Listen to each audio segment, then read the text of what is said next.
Senator Marco Rubio.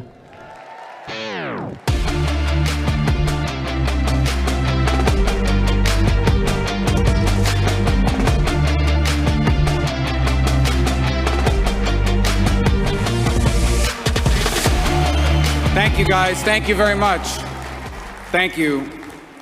This is, you guys may not know this. I actually just talked to the CDC this morning. And this is the largest maskless gathering since the Super Bowl, apparently. Since the Super Bowl.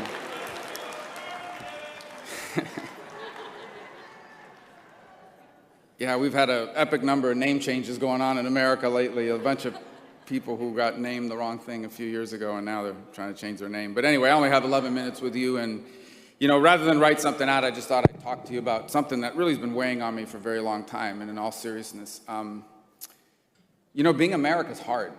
And you know why being America is so hard? It's always been hard. It's because America is not normal. And let me tell you what I mean by that. Here's what's normal. Almost every person that has ever lived on Earth has had no freedom. You know, the hundreds of billions of people, whatever, that have lived throughout 5,500 years of recorded human history. Go back, if you look at it, almost everyone that's ever walked the earth, the overwhelming majority of people that have ever lived in a place where they didn't get to pick their leaders, they didn't have any real rights, the rights were whatever their leaders allowed them to have. That's how most people in history have ever lived. This phenomenon of what we call democracy and our republic and liberty, it's a modern phenomenon. The American Revolution, what was revolutionary about it is it had this audacious idea that your rights come from God, not from a government, not from leaders. And so, being America is hard because being America is unusual compared to human history. You know, one of the fascinating things is human beings live very differently in terms of the technology we use, how we dress, how we communicate. Nothing looks like it did 1,000 years ago, except for one thing: human nature. Human nature is unchanged. Human nature is unchanged. Human nature was the same 2,500 years ago as it is today. That's why the Bible has so much wisdom in it. The same mistakes getting repeated. Why history is so important to know. Real history. It's what the founders of this nation understood. And they understood that human nature was, if you ever got power, there would always be people that would want to make everybody else live, think, say the things they wanted them to say, and do the things they wanted them to do. And they built protections against it, because none of us are immune from it. Now, I'll tell you, I've lived my entire life in the United States of America. Freedom and liberty is all I've ever known. But I was raised by people and surrounded by people, and to this day live surrounded by people that know what life is like in other countries. And so they know how special America is, and they know what real tyranny looks like and what real oppression looks like.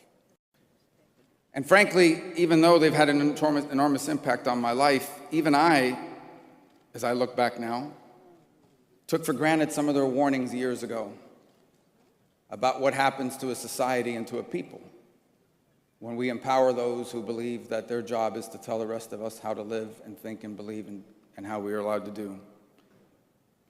And I think in many ways, if you want to define what is so unique about this moment in our history, is that for the first time, perhaps in recent memory and certainly in recent history, Americans have come face to face with what it looks like when people use power to impose their will on society.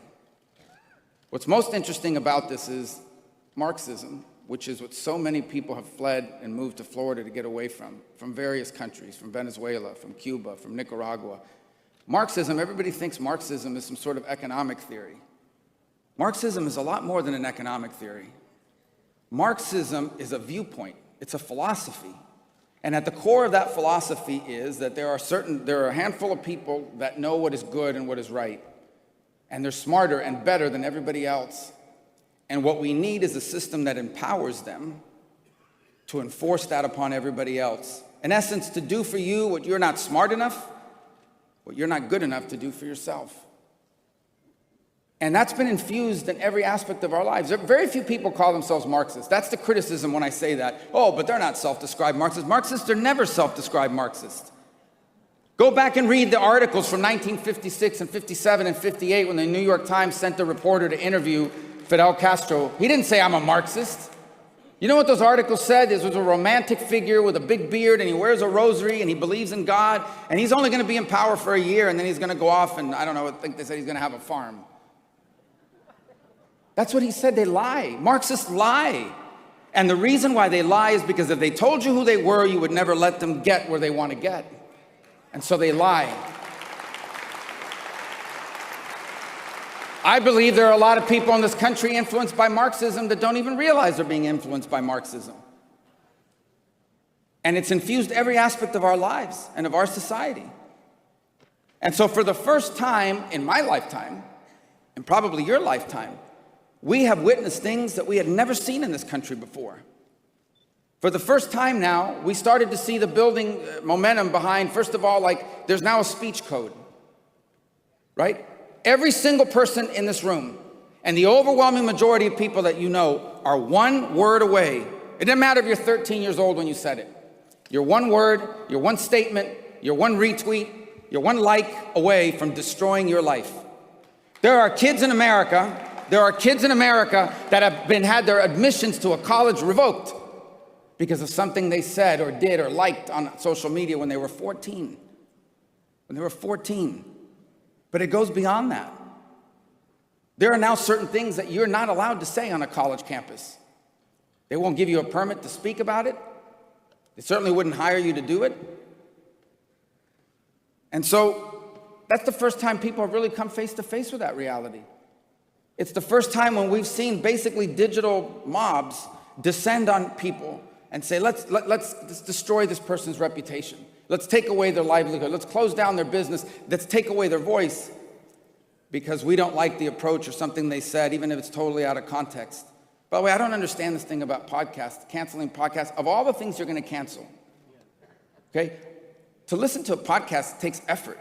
Like you got to find the thing, you got to download it. It's not like some radio station that you turn the channel, somebody says something offensive, and you melt down.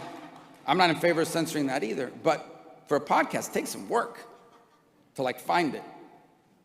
But that's beside the point. But it went further than that. Many of you perhaps come from states or lived in places where rules are really important. Rules are very important, depending on what the rule is. So for example, you have to go to a place, so you go to this restaurant and they say, you got to wear a mask. But what they're saying is you have to wear a mask from the time you walk in, 5 feet, till the time you sit down. Then you can take a mask. And guys, let me tell you, March of 2020, when nobody knew what this thing was, and I thought, is it in the air? We were all our hands were chapped from the disinfectant. All right, I get it. Let's figure this thing out. I don't know what this is. But now, for the first time in American history, you now have people having to produce papers to go in somewhere, to sit somewhere, to go to the State of the Union. You got to show them I'm vaccinated. I took a test yesterday. They took my temperature, all this stuff. My point to you is, I don't want to get into all that because you're all aware of it. This is what's happening now in America is what happens after 20 years of infusing this Marxist thought process into every aspect of our lives. And now we've come face to face with it. It's the most valuable thing we have. Guys, you can always cut taxes. You can always roll back regulations. You can always elect better people. But when freedom is lost and it's eroded, it is so hard to reclaim it and to get it back.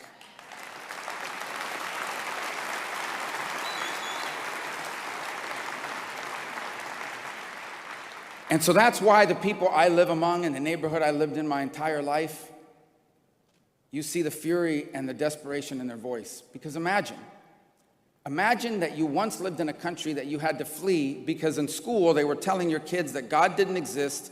Turn your parents in if they say something against the revolution. And by the way, your parents may be arrested or even executed depending on what they did under the previous government. So you fled. And now imagine you're living in a country and some of the same things seem to be happening again. Now your kids are being told in schools things about history, about society, and about our country that simply are untrue. You react very strongly to it. The people who have lived under those systems have a warning to us. And that is that's the way it started there too. And they never stop. It's an insatiable appetite for power, and it will never, ever end. There is nothing they won't try to control. There is no aspect of your life that they won't try to influence. And if this trend continues, and I tell you this now because it's already happening all over the world, we will live to see the day where mainstream Judeo-Christian values, when excerpts out of the Bible, are considered hate speech. Look, I have very limited time. We could go on forever talking about this, but I'll close with this. No matter where you stand on this Ukraine-Russia situation, what we should have done beforehand, what we should do now, the one thing I think everyone can agree upon is that the people of Ukraine are inspiring to the world. I don't know if you've watched the images in the last 48 hours, okay? You have 70-something-year-old men, elderly women, younger children taking up arms, prepared to sacrifice everything. I don't know if you heard the audio of those 13 defenders of this Snake Island where the Russian ship says, surrender, this is Russian ship, surrender, and they respond, in French about what the Russian ship should go do. No matter how you feel, everything, and here's what it reminds you of. It reminds you how valuable freedom and liberty is. These are people that are basically saying, we refuse to be Putin's slaves, we refuse to live under tyranny, and we're prepared to give our life and die for it. And what it reminds us of,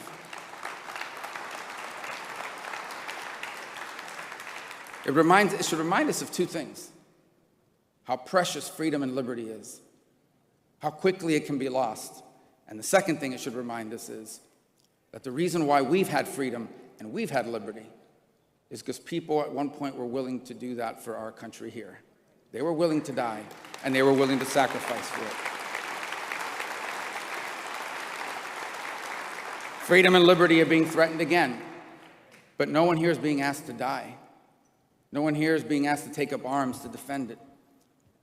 We're being asked to win elections, to speak out, to be courageous, to raise our voices, to call it out for what it is, and it's happening. And I'll close with this, it's happening. It's happening because I'm telling you right now that all across the state and all across America, there are people that may not agree with us on what the tax rate should be. There are people that may not agree with us on how much regulation there should be in government. There are people that may not agree with us on a variety of issues. There are people that perhaps have never voted the same way any of you have in a presidential race, and they're really angry. And they're getting rid of school board members because you're coming for their kids. And they're getting rid of local government officials because they're coming for their business. And they'll get rid of federal leaders that are coming for their freedom. These are people that are not ideological. Here's what they believe in: common sense, wisdom, and values. The notion that parents should have the predominant role to play in their children's lives, that people should be able to say and speak freely in this country, that this is the greatest nation on earth, not an inherently evil one. They believe in these things too. And that's why I believe that for all the negative we've heard, the pendulum is swinging. The pendulum is swinging. And I believe we are on the precipice, on the verge of a reinvigoration of the American spirit that will not just strengthen America. It will leave us freer and more prosperous than we have ever been. So let's go out and make sure that happens. God bless all of you. And let's keep CPAC in Florida. Thank you. God bless you.